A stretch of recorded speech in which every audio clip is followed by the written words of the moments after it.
All right, this is the MYFL season clarifications. I'm going to jump down to GS4 right now because there's been a lot of confusion about clock. And so I want to go over this really in detail by itself. First of all, it's a 15-minute running clock per quarter, except the last 2 minutes of the fourth quarter. The last 2 minutes of the half is still a running clock. The clock will stop during a timeout or injury in all 4 quarters, though. So if someone calls a timeout, you get a 1 minute timeout. That's only 1 minute. If someone gets injured, the clock stops. Those two things. Okay? Now let me explain this to you so you understand. This is real important. So this is probably the hardest part that a lot of you guys are having a hard time with. So right now, they're running a play right now. So play's being run. The player runs and scores a touchdown. The clock is still going. Do not stop it yet. Okay? The clock is still going. So then they run after the touchdown, they run and try to get a 2-point conversion. The clock is still running. Now after the 2-point conversion, they got the 2 points or they didn't, it don't matter. Then the clock stops.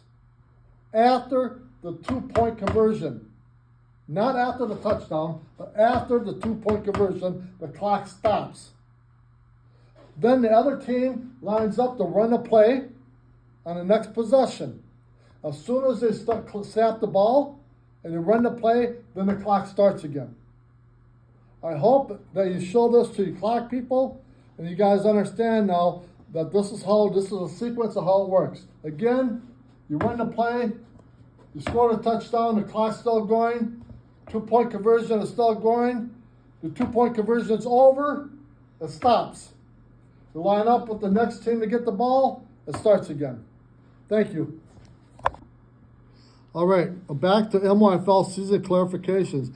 GS1, kickoffs. There are no kickoffs in MYFL. On a regulation football field, the ball will be placed on a 35-yard line. On an 8-9-man football field, it will be placed on a 25-yard line. GS2, extra point field goal. These are dead ball field goal attempts. No contact between offensive and defensive line during a field goal attempt or PAT. The defensive player can raise their hands and wave them, but cannot cross the line of scrimmage. Now, not all communities have goalposts. At those communities, everybody needs to run a 2-point conversion. 2-point conversions are set at the 3-yard line.